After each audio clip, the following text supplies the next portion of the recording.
Good evening दोस्तों, नमस्कार सभी प्यारे साथियों को। दोस्तों, मैं आप सभी का अपने इस YouTube channel career classes official पर आप सभी का हार्दिक अभिनंदन करता हूं, आप सभी का हार्दिक स्वागत करता हूं। दोस्तों, हम जो है लुसेंट के बारे में गहनता से संपूर्ण अध्ययन करने वाले हैं। और दोस्तों, हमने कल सिंधु घाटी सभ्यता के बारे में जो भी प्रमुख स्थल थे, प्रमुख नगर थे, उनके बारे में अध्ययन किया था। सिंधु घाटी सभ्यता के बारे में हमने पढ़ा था। दोस्तों, आई होप कि आपको वो कल वाली वीडियो आपको बहुत अच्छी लगी होगी, आपने लाइक भी किया होगा, उसको शेयर भी किया होगा। तो दोस्तों, आज जो है आज हम करने वाले हैं वैदिक सभ्यता।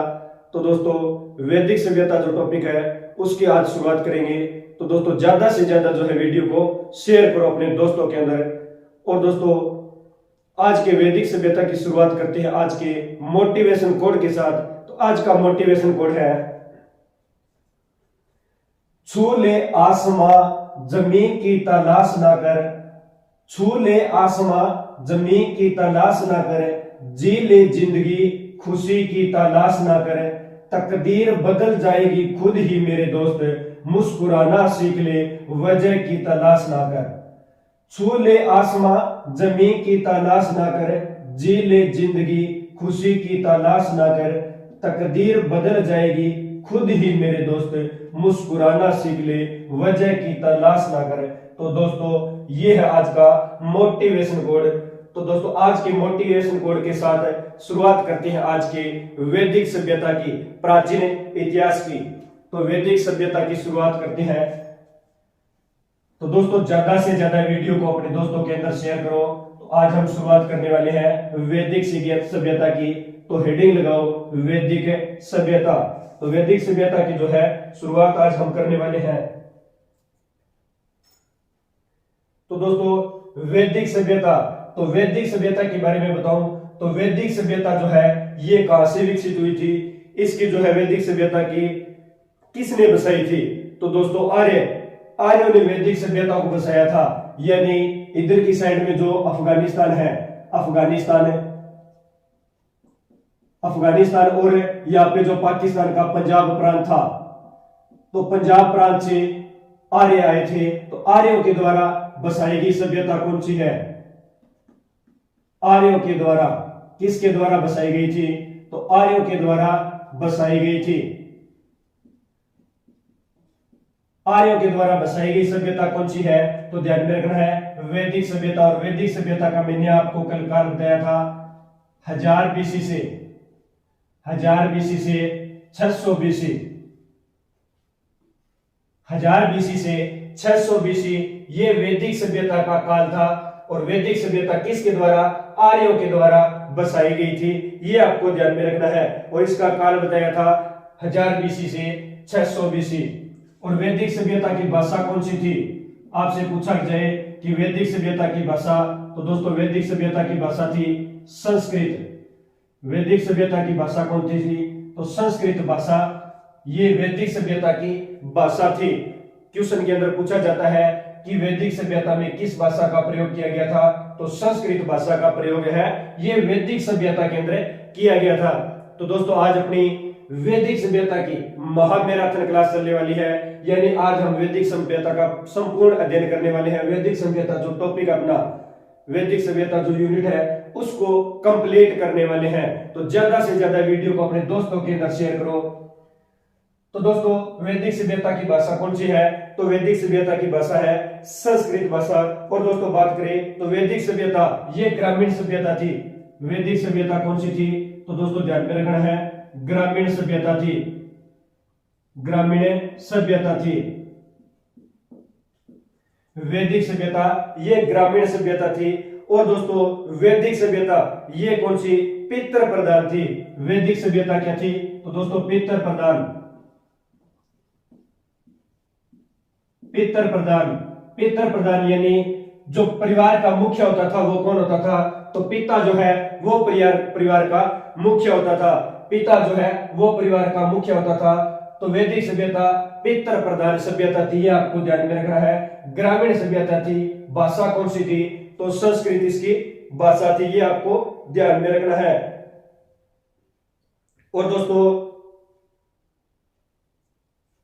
बात करें तो आर्यों के द्वारा इसको बसाया गया था, आर्यों के द्वारा इसको बसाया गया था। तो एक व्यक्ति थे मैक्स मुलर, एक व्यक्ति थे जिनका नाम है मैक्स मुलर, और मैक्स मुलर के द्वारा बताया गया है कि आर्यों का जो मूल स्थान था, आर्यों का मूल स्थान कौन सा था? मत्स्य। आर्यों का मूल स्थान बताया गया है कौन सा था? तो मत्स्य जो है ये आर्यों का मूल स्थान बताया गया है। आर्यों का मूल स्थान कौन सा बताया गया है? तो मध्य एशिया, मध्य एशिया आर्यों का मूल स्थान बताया गया है। ये आपको ध्यान में रखना है। आर्यों का मूल स्थान कौन सा बताया गया है?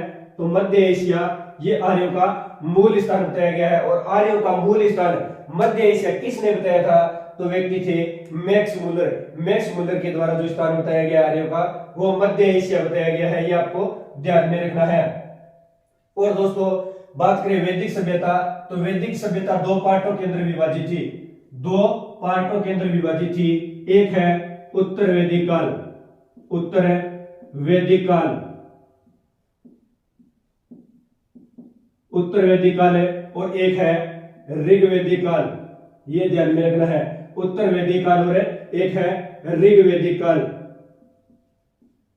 ऋग्वैदिक काल। दो भागों में विभाजित थी, ऋग्वैदिक काल और उत्तर वैदिक काल है। कौन सी सभ्यता? वैदिक सभ्यता। तो दोस्तों वैदिक सभ्यता का काल है 1000 से 600 बीसी, 1000 से 600 बीसी ये वैदिक सभ्यता का काल था। ये ध्यान में रखना है। और दोस्तों सॉरी 1000 लिखवा दिया, 1500 है, 1500 से ध्यान में रखना है, 1500 बीसी से 600 बीसी ये वैदिक सभ्यता का काल था। और दोस्तों बात करें ऋग्वैदिक काल की, ऋग्वैदिक काल की, तो ऋग्वैदिक काल का जो टाइम पीरियड दिया गया है वो 1500 बीसी से 1500 बीसी से 1000 बीसी ये ऋग्वैदिक का टाइम पीरियड दिया गया है। और बात करें उत्तर वैदिक की, तो उत्तर वैदिक का जो टाइम पीरियड दिया गया है वो कितना है? तो वो दिया गया है 1000 बीसी से 1000 बीसी से 600 बीसी, 1000 बीसी से 600 बीसी उत्तर वैदिक काल का टाइम पीरियड दिया गया है। और दोस्तों ऋग्वैदिक काल का टाइम पीरियड 1500 बीसी से लेकर 1000 बीसी है। ये ऋग्वैदिक का टाइम पीरियड दिया गया है। ये आपको ध्यान में रखना है। और दोस्तों अब बात करते हैं हम ऋग्वैदिक काल के बारे में। तो पहले हम अध्ययन कर लेते हैं ऋग्वैदिक काल के बारे में और उसके बाद अध्ययन करेंगे उत्तर वैदिक काल के बारे में। तो पहले अध्ययन करते हैं ऋग्वैदिक काल के बारे में। तो दोस्तों शुरुआत करते हैं ऋग्वैदिक काल के बारे में। तो दोस्तों ऋग्वैदिक काल के अंदर जो प्रशासनिक इकाई थी, प्रशासनिक इकाई थी उसे क्या बोला जाता था? ऋग्वैदिक काल के अंदर जो प्रशासनिक इकाई थी, प्रशासनिक इकाई जो थी उसे क्या बोला जाता था? तो दोस्तों शुरुआत है प्रशासनिक इकाई के अंदर पहली इकाई थी कुल, कुल या इसे क्या बोला जाता था? या उसे परिवार बोला जाता था। क्या बोला जाता था? कुल या परिवार बोला जाता था। ये ध्यान में रखना है। उसके बाद आते हैं ग्राम, उसके बाद है विश्व, यानी प्रशासनिक इकाई किसकी? ऋग्वैदिक काल की कुल, कुल को क्या बोला जाता था? परिवार। और उसके बाद है ग्राम, विश्व और दोस्तों जन और राष्ट्र, जन और राष्ट्र। ये ध्यान में रखना है, जन और राष्ट्र ये जो है ये क्या थी? ये परिवार की जो है प्रशासनिक इकाइयां थी। कुल या परिवार, ग्राम, विश्व, जन और राष्ट्र ये 5 प्रकार की जो है प्रशासनिक इकाइयां थी। किस काल के अंदर थी? तो ऋग्वैदिक काल के अंदर थी। तो दोस्तों ज्यादा से ज्यादा वीडियो को शेयर करो, ज्यादा से ज्यादा वीडियो को शेयर करो ताकि आपके दोस्त भी ज्यादा से ज्यादा वैदिक सभ्यता के बारे में गहरा अध्ययन कर पाए। तो प्रशासनिक इकाइयां मैंने बताई है कुल या परिवार, ग्राम, विश्व, जन और राष्ट्र ये 5 प्रकार की जो है इकाइयां थी।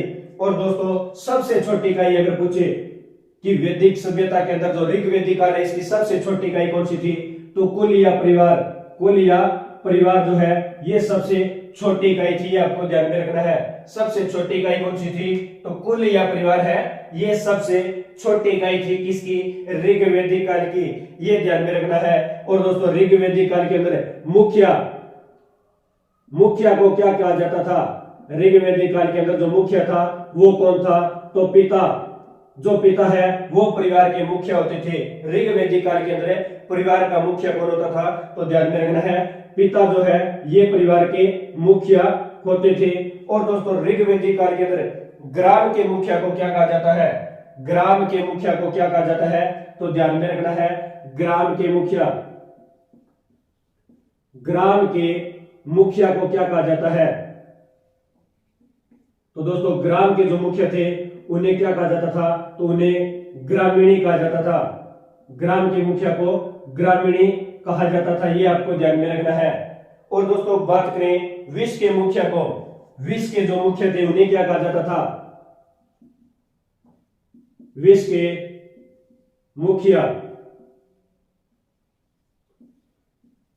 जो मुखिया थे उन्हें विश्वपति कहा जाता था।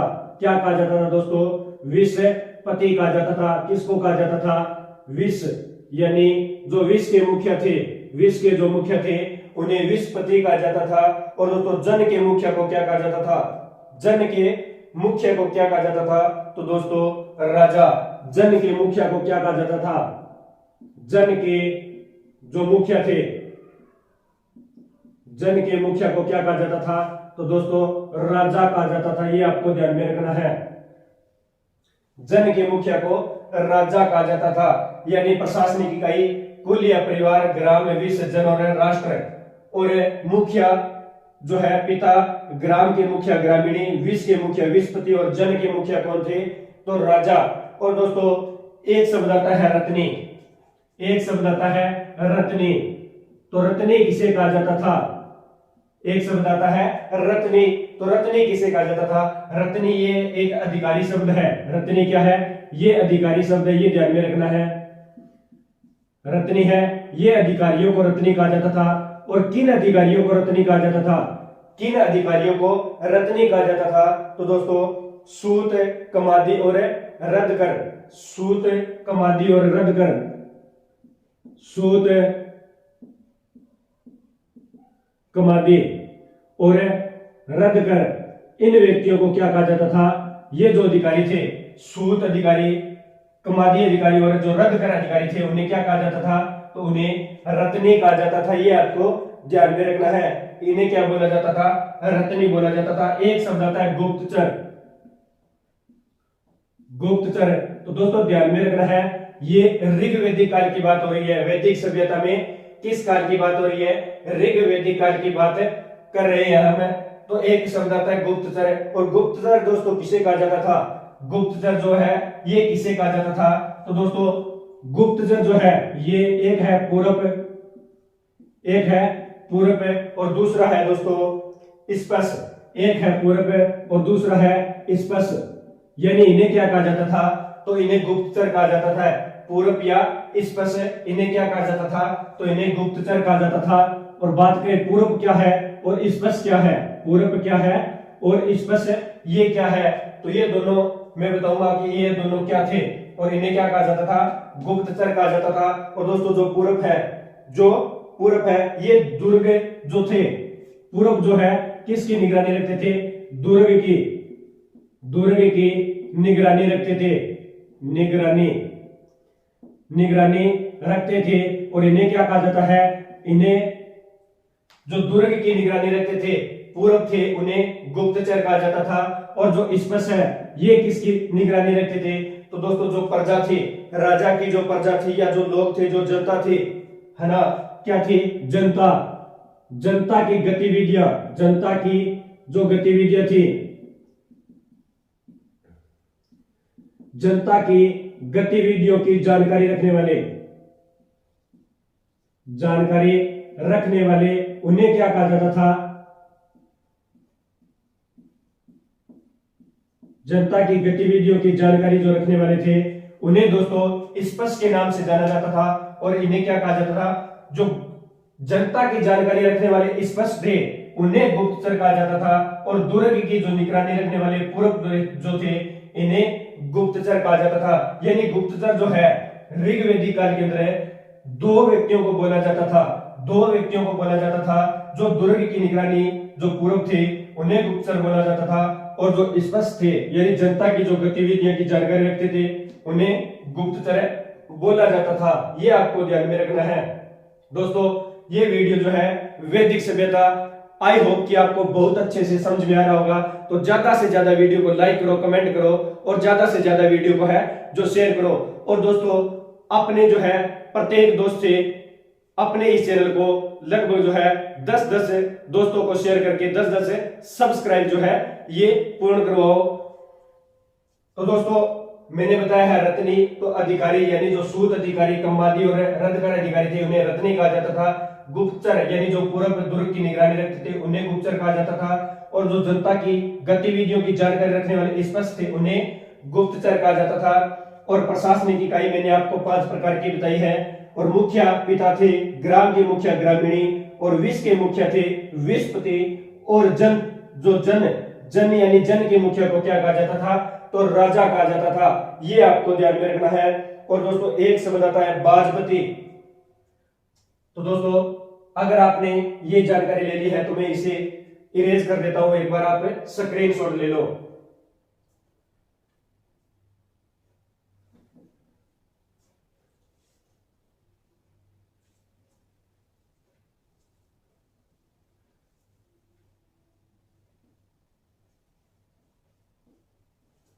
तो हम ऋग्वेदिक काल के बारे में पढ़ रहे थे।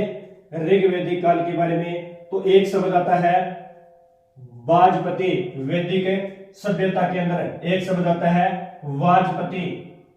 वाजपति किसे कहा जाता है? हम कौन सी सभ्यता पढ़ रहे थे? तो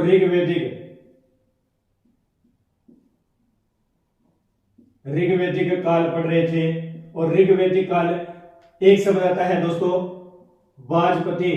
और वाजपति किसे कहा जाता था? वाजपति किसे कहा जाता था? तो ध्यान में रखना है, वाजपति यानी गोचर भूमि का अधिकारी। वाजपति किसे कहा जाता था? तो दोस्तों जो गोचर भूमि है यानी गौओं के चरने का जो स्थान है, गोचर जो भूमि है, गोचर जो भूमि है, गोचर भूमि का जो अधिकारी है उसे क्या कहा जाता था? उसे वाजपति कहा जाता था। गोचर भूमि के अधिकारी को क्या कहा जाता था? तो दोस्तों उसे वाजपति कहा जाता था। ये आपको ध्यान में रखना है। और दोस्तों बात करें, एक शब्द आता है उगर। उगर किसे कहा जाता था? उगर किसे कहा जाता था? तो ध्यान में रखना है दोस्तों, जो उगर है ये अपराधी को पकड़ने वाले जो अधिकारी थे, अपराधी को पकड़ने वाले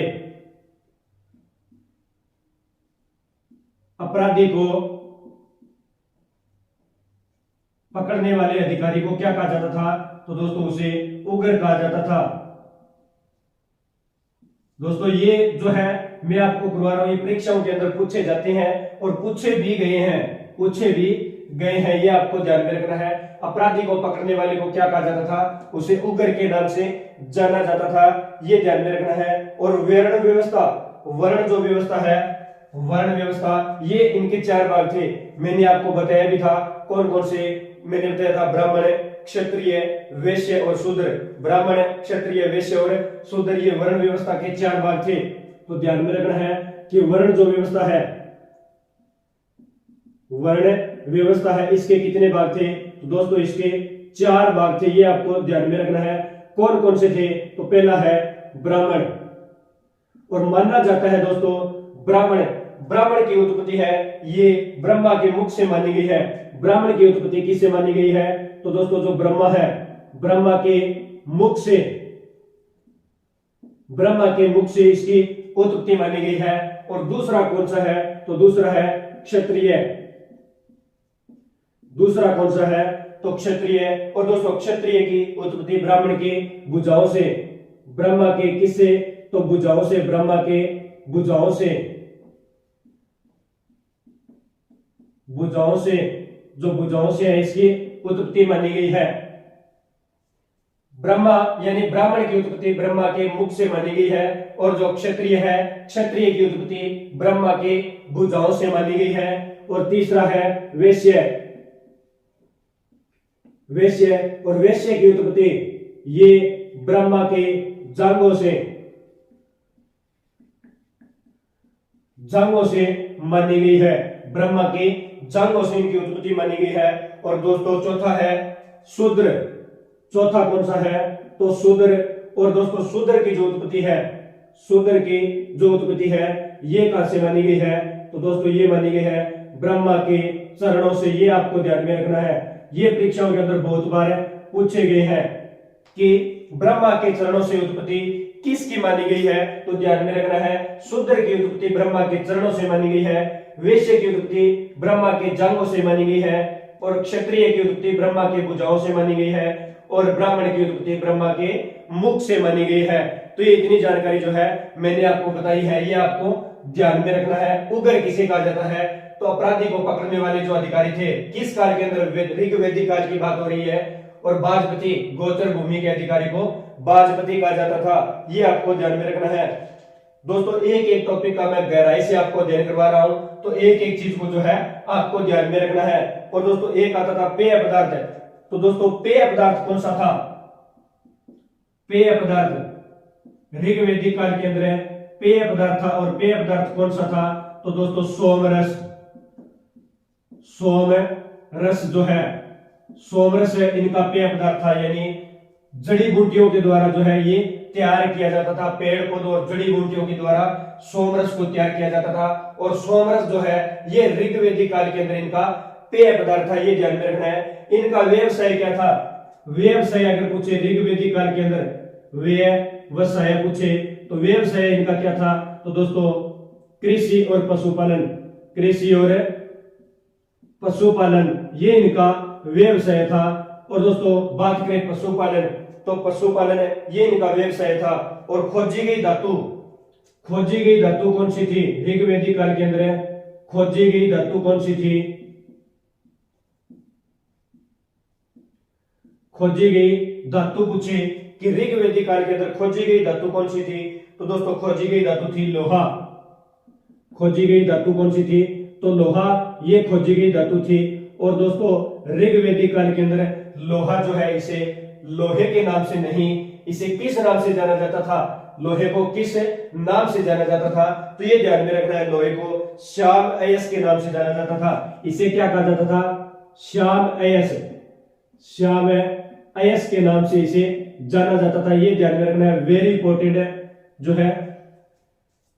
खोजी गई धातु लोहा, लोहे को किस नाम से जाना जाता था? श्याम अयस के नाम से लोहे को जाना जाता था। और दोस्तों बात करें तांबा, तांबा को किस नाम से जाना जाता होगा? जो तांबा था, तांबा और तांबे को किस नाम से जाना जाता था? तो दोस्तों तांबे को जाना जाता था लोहित अयस। तांबे को किस नाम से जाना जाता था?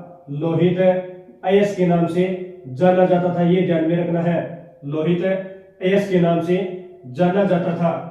तो दोस्तों खोजी गई धातु पूछे कि ऋग्वैदिक काल के अंदर खोजी गई पहली धातु कौन सी थी? तो ये ध्यान में रखना है, लोहा। और लोहे को किस नाम से? श्याम अयस के नाम से जाना जाता था। और तांबे को किस नाम से जाना जाता था? लोहित अयस के नाम से तांबे को जाना जाता था। ये जानकारी जो है ये आपको ध्यान में रखनी है। और दोस्तों एक शब्द आता है अमाजू। अमाजू किसे कहा जाता था?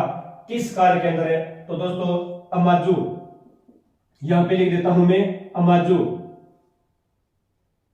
अमाजू नहीं है, अमाजू है ये, अमाजू। तो दोस्तों अमाजू किसे कहा जाता था? तो अमाजू कहा जाता था जो अविवाहित कन्या थी, यानी जीवन भर अविवाहित रहने वाली स्त्रियां, जीवन भर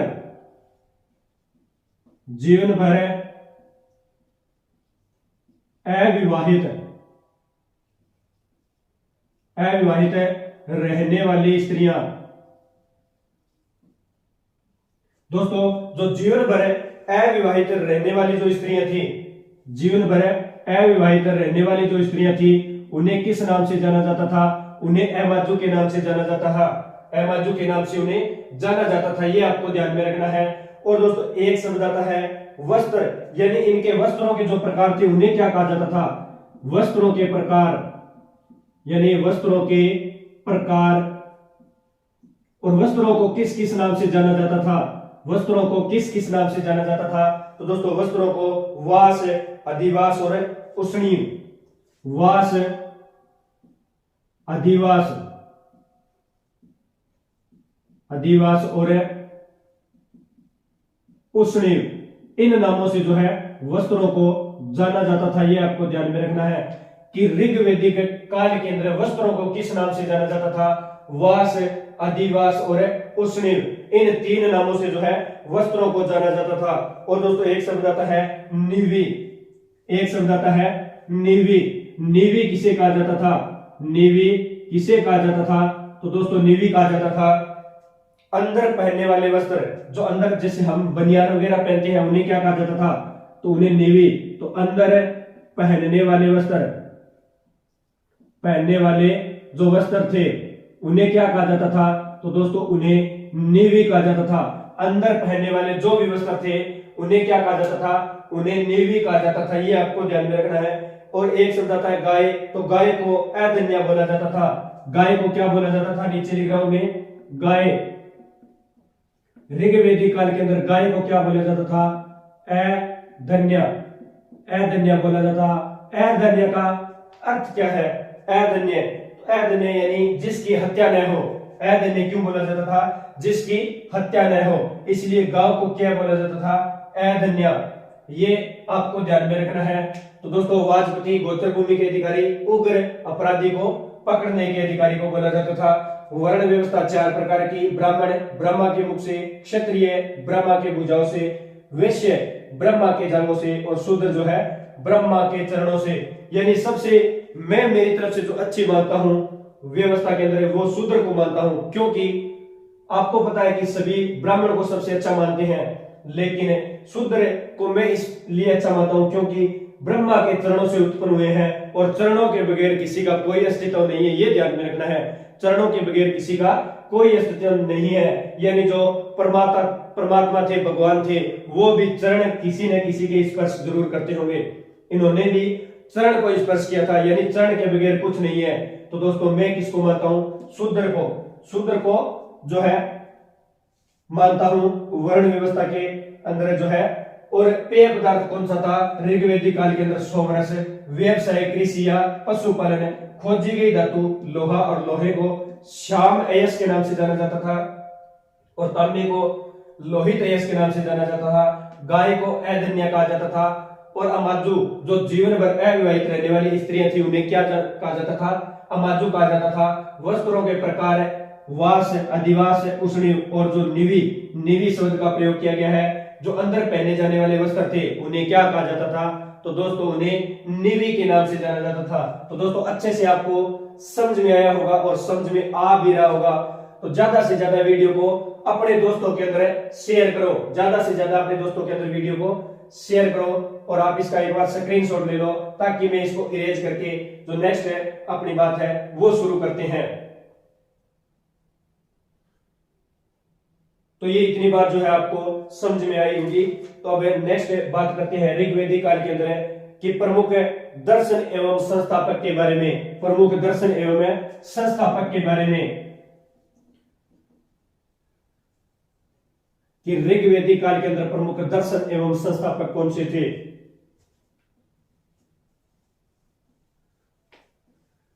एक एक चीज को गहराई से जो है मैं आपको बता रहा हूं, एक एक चीज को डीपली से मैं आपको करवा रहा हूं।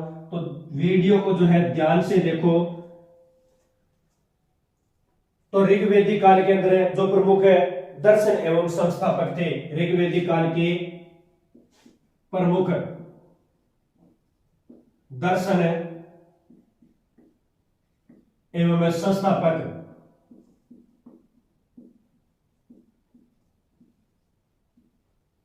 तो ऋग्वैदिक काल के अंदर प्रमुख दर्शन एवं संस्थापक की बात करें तो दोस्तों प्रमुख दर्शन एवं संस्थापक है तो पहला है योग।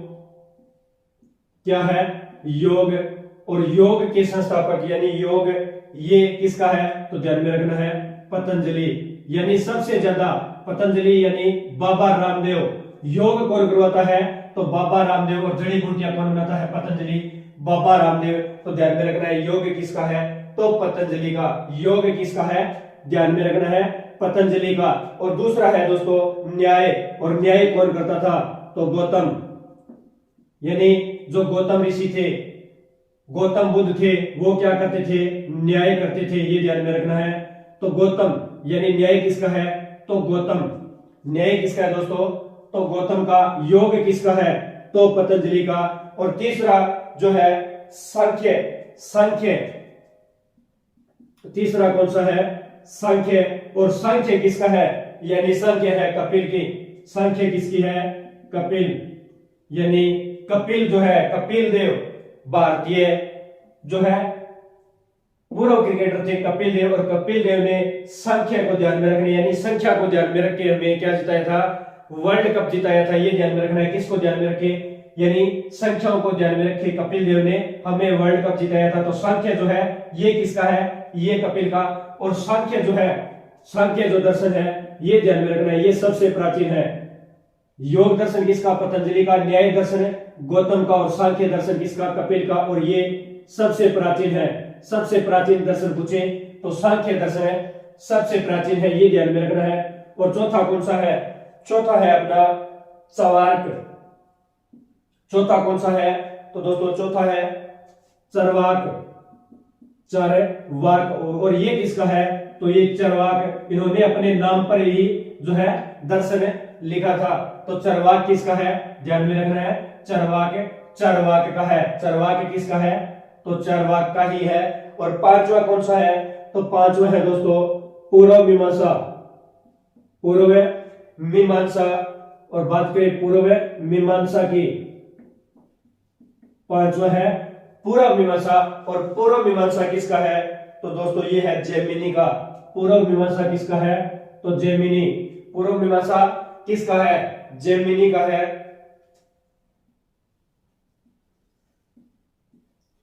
ये ध्यान में रखना है। और छठा कौन सा है, छठा कौन सा है, तो छठा है दोस्तों उत्तर मीमांसा। छठा कौन सा है, तो उत्तर मीमांसा, ये ध्यान में रखना है।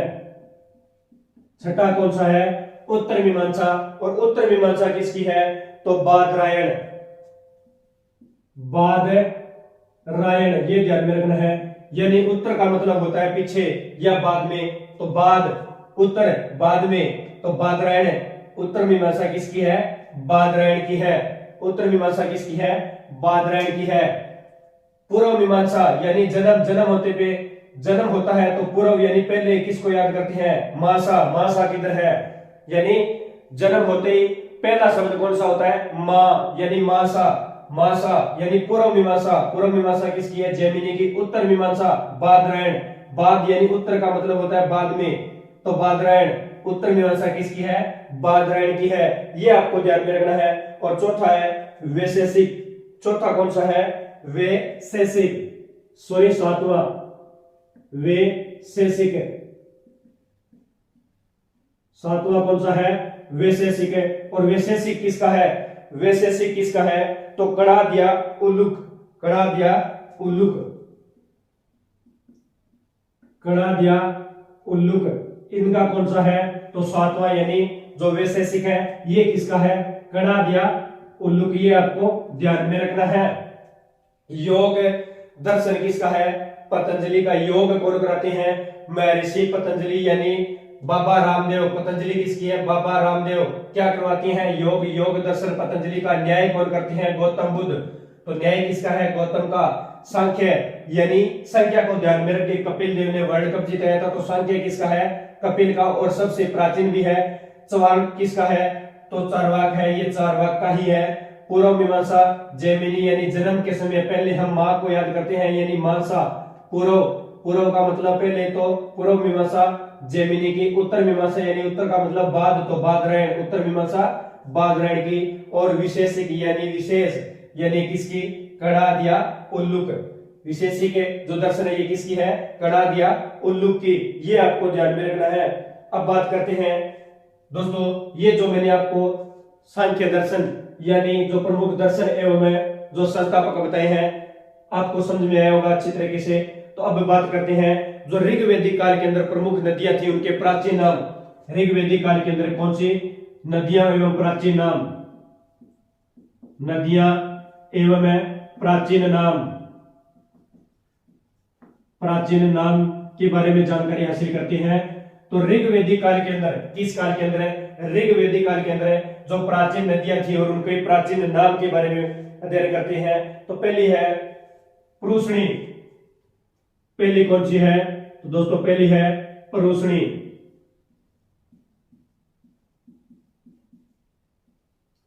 और परूषणी को क्या बोला जाता था? परूषणी को क्या बोला जाता था दोस्तों? तो इसे बोला जाता था रावी। परूषणी नदी को किस नाम से जाना जाता था? रावी नदी के नाम से जाना जाता था। और दोस्तों इस पर 10 राज युद्ध हुआ था। रावी नदी पर ध्यान में रखना है, कौन सा युद्ध हुआ था? तो दोस्तों 10 राज युद्ध हुआ था। रावी नदी पर 10 राज युद्ध हुआ था। और किन किन के मध्य हुआ था 10 राज का युद्ध? तो 10 राज का युद्ध लड़ा गया था राजा सुदास, राजा थे सुदास, और राजा सुदास और 10 जन के मध्य, राजा सुदास और 10 जन, यानी 10 जन, 10 छोटे छोटे लोगों के मध्य, 10 छोटे छोटे लोगों के मध्य, यानी 10 जन में राजा सुदास के मध्य रावी नदी के ऊपर जो है 10 राज युद्ध लड़ा गया था। ये ध्यान में रखना है। परूषणी ये इसका प्राचीन नाम है, वर्तमान नाम कौन सा है? तो रावी। दूसरी नदी कौन सी है? दूसरी नदी कौन सी है? तो दोस्तों दूसरी नदी कौन सी है? तो दोस्तों दूसरी नदी है अस्किनी। अस्किनी को किस नाम से जाना जाता है? अस्किनी। दूसरी नदी है अस्किनी। और दोस्तों अस्किनी को नाम जाना जाता है वर्तमान में चिनाब के नाम से। अस्किनी को किस नाम से जाना जाता है? चिनाब के नाम से जाना जाता है। तीसरी है सतुद्री। तीसरी कौन सी है? सतुद्री। तीसरी नदी है सतुद्री। और वर्तमान में इसे सतलज के नाम से जाना जाता है, यानी सत तो सत के साथ सत हमेशा रहता है, तो सतुद्री, सतलज। और चौथा कौन सा है? चौथी नदी है अपनी, चौथी नदी विस्ता। कौन सी है? विस्ता। तो इसे किस नाम से जाना जाता है? विस्ता। और इसे नाम जाना जाता है झेलम के नाम से, झेलम नदी के नाम से इसे जाना जाता है। पांचवी नदी कौन सी है? पांचवी नदी कौन सी है? गोमती। पांचवी नदी कौन सी है? गोमती। गोमती कहां पे है? ध्यान में रखना है उत्तर प्रदेश के अंदर। गोमती को वर्तमान में गोमन के नाम से जाना जाता है, लेकिन अभी भी हम इसे गोमती नदी ही बोलते हैं, लेकिन ये वर्तमान में गोमन के नाम से भी जानी जाती है, ये ध्यान में रखना है। तो गोमती इसका प्राचीन नाम है, वर्तमान में गोमल नाम है। तो गोमती को गोमल के नाम से, लेकिन हम इसे गोमती नदी बोलते हैं। और ये उत्तर प्रदेश के अंदर है। और उत्तर प्रदेश की जो कैपिटल है लखनऊ, ये गोमती नदी के किनारे स्थित है। तो एक जीके का क्वेश्चन भी अपना कंप्लीट हो जाता है, एक नहीं 2, यानी ये उत्तर प्रदेश के अंदर है। और उत्तर प्रदेश की जो कैपिटल यानी जो राजधानी है लखनऊ, ये गोमती नदी के किनारे स्थित है, ये आपको ध्यान में रखना है। और बात करें छठी, तो छठी नदी है कुबा। छठी कौन सी है? कुबा। और कुबा का प्राचीन नाम क्या है? तो दोस्तों काबुल। छठी कौन सी है? कुबा।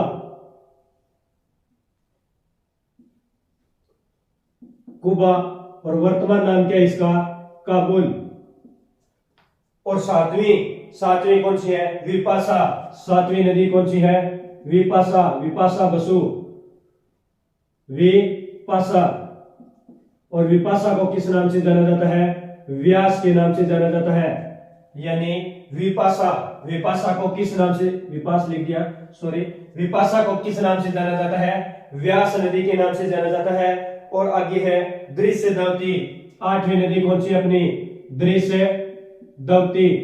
ये मैंने आपको बहुत बार बताया है, शुरुआत में ही मैंने इसका जिक्र किया था, दृश्यद्वती नदी का।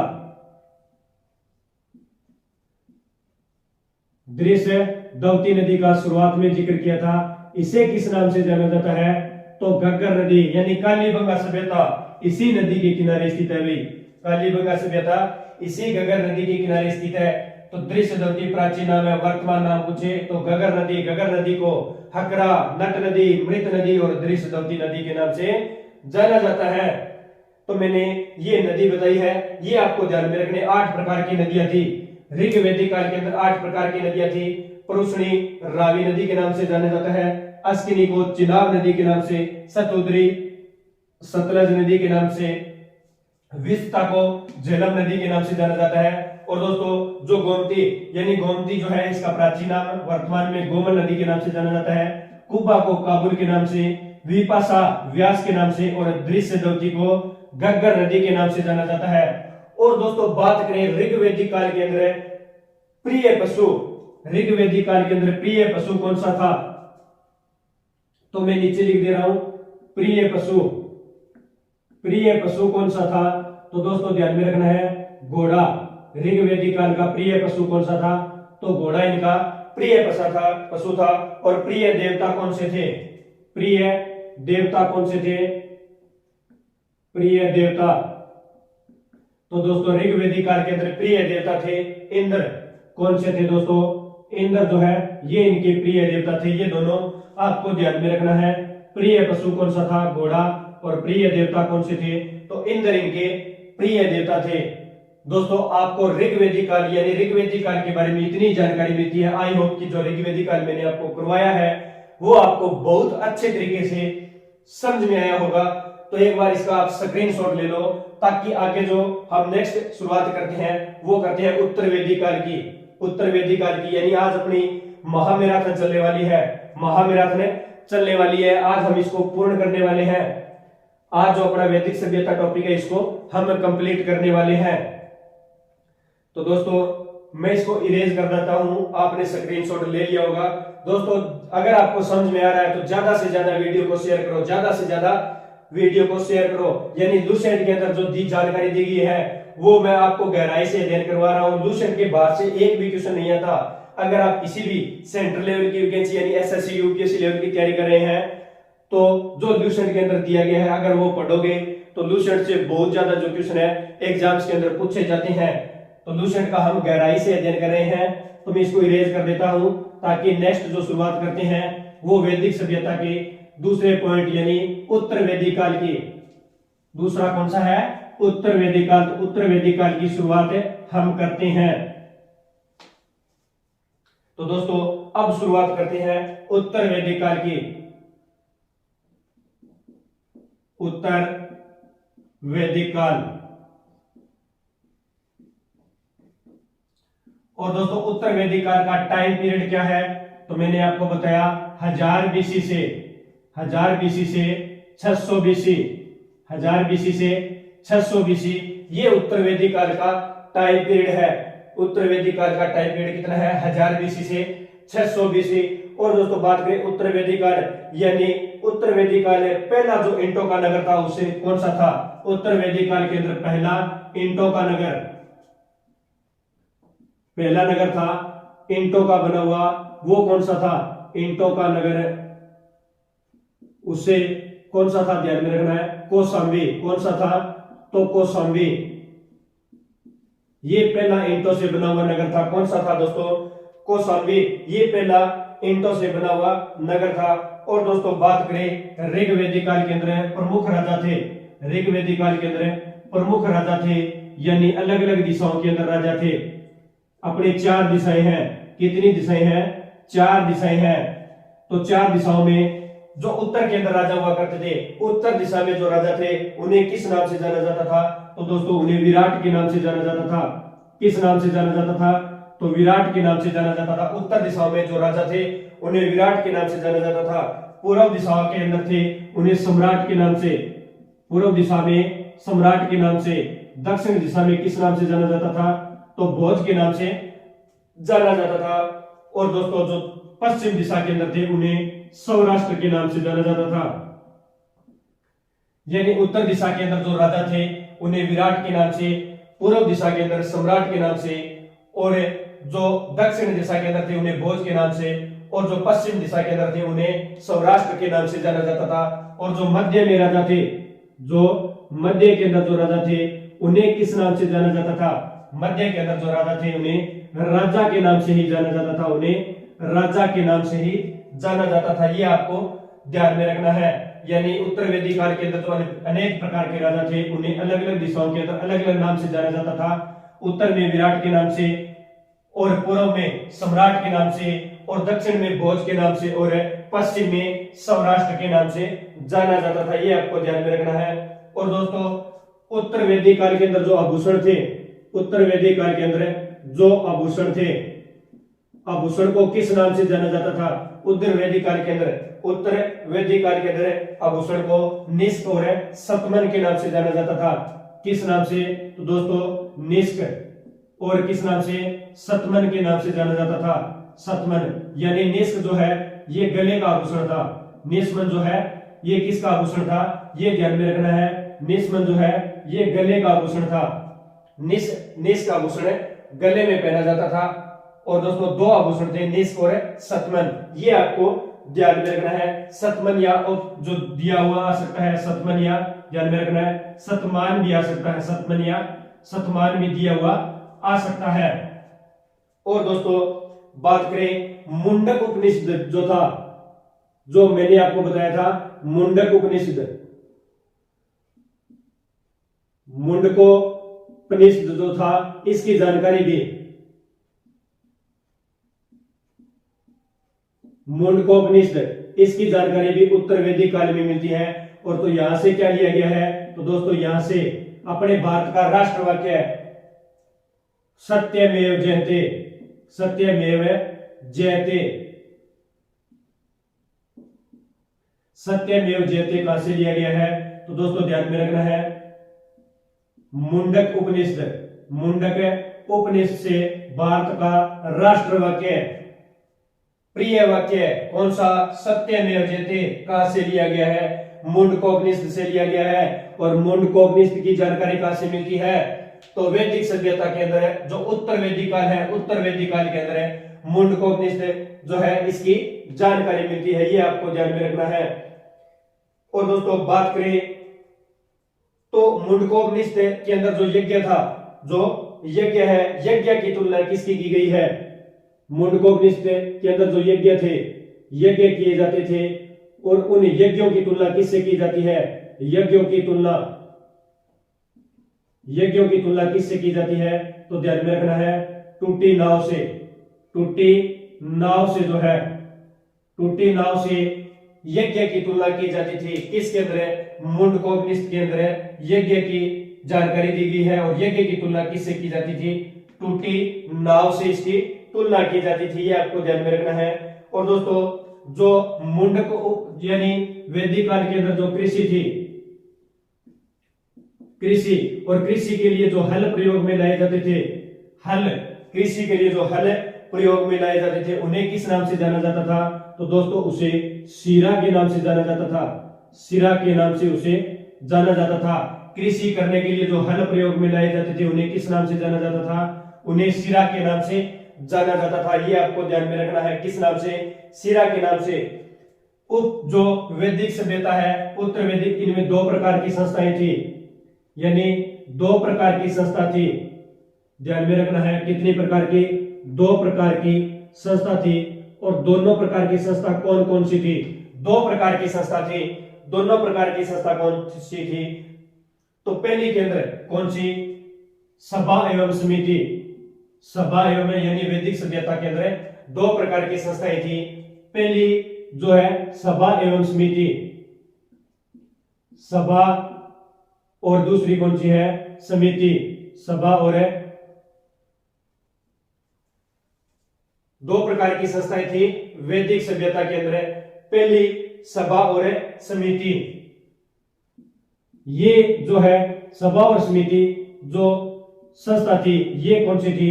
तो ये ऋग्वैदिक काल की थी, ये ध्यान में रखना है भाई। ऋग्वैदिक काल की सभ्यता थी, ऋग्वैदिक काल की संस्था थी। कौन सी? सभा और समिति ऋग्वैदिक काल की संस्था थी। और बात करें उत्तर वैदिक काल की संस्था की तो उसे गोत्र कहा जाता था। उत्तर वैदिक काल की संस्था को क्या कहा जाता था? गोत्र, गोत्र कहा जाता था। किसको? तो उत्तर वैदिक काल की जो संस्था थी, उत्तर वैदिक काल की संस्था को क्या कहा जाता था? तो दोस्तों गोत्र के नाम से जाना जाता था। और ऋग्वैदिक काल के अंदर संस्था को सभा एवं समिति के नाम से जाना जाता था। ये दोनों संस्थाएं आपको ध्यान में रखना है कि उत्तर वैदिक काल के अंदर संस्था को किस नाम से जाना जाता था? तो गोत्र के नाम से जाना जाता था। ऋग्वैदिक काल के अंदर संस्था को किस नाम से जाना जाता था? तो सभा या समिति के नाम से जाना जाता था, ये ध्यान में रखना है। और दोस्तों उत्तर वैदिक काल के प्रमुख देवता, उत्तर वैदिक काल के प्रमुख देवता अगर पूछे, प्रमुख देवता यानी मैंने ऋग्वैदिक काल के अंदर आपको बताया था प्रमुख देवता कौन से थे। ऋग्वैदिक काल के अंदर इंद्र थे, ऋग्वैदिक काल के अंदर कौन से थे, इंद्र देवता थे। और इसके अंदर प्रमुख देवता कौन से थे, तो प्रजापति, प्रजापति जो है ये प्रमुख देवता थे, ये आपको ध्यान में रखना है। प्रमुख देवता कौन से थे, तो प्रजापति। और महाकाव्य लिखा गया कब है, उत्तर वैदिक काल के अंदर महाकाव्य लिखा गया था। महाकाव्य कब लिखा गया था, लिखा गया उत्तर वैदिक काल के अंदर लिखा गया। और महाकाव्य का नाम क्या है, महाभारत। कौन सा दोस्तों, महाभारत, महाभारत ये महाकाव्य लिखा गया था। और दोस्तों महाभारत दोबारा लिख देता हूं मैं,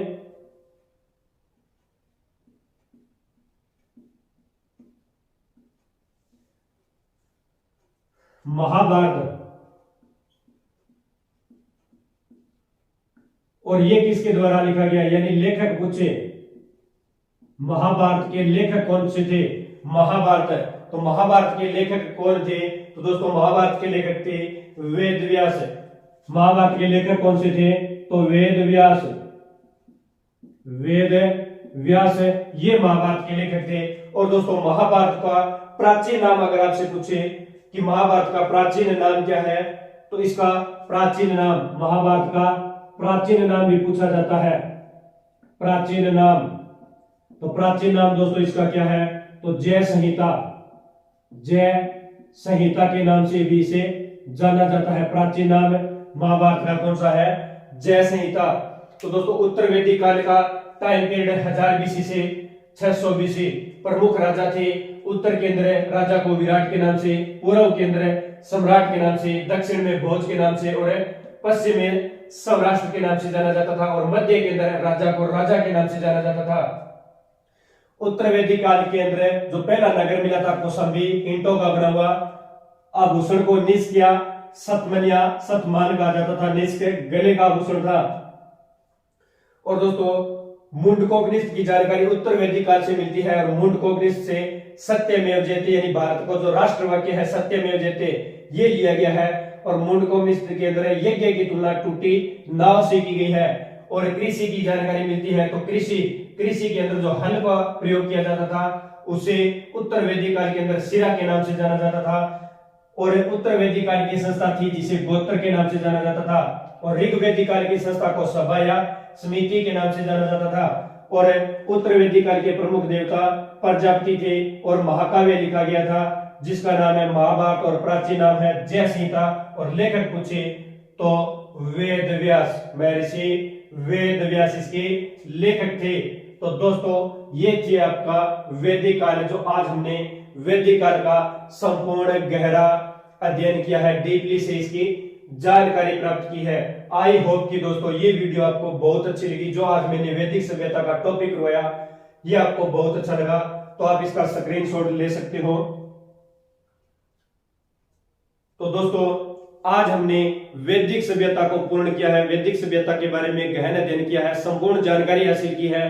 दोस्तों अगर आपको ये वैदिक सभ्यता की वीडियो अच्छी लगी है, वैदिक सभ्यता की जो जानकारी मैंने आपको करवाई है वो अच्छी लगी है, तो वीडियो को ज्यादा से ज्यादा लाइक करना है, कमेंट करके बताना है कि वीडियो आपको कैसी लगी है, और ज्यादा से ज्यादा इस वीडियो को अपने दोस्तों के अंदर शेयर करना है।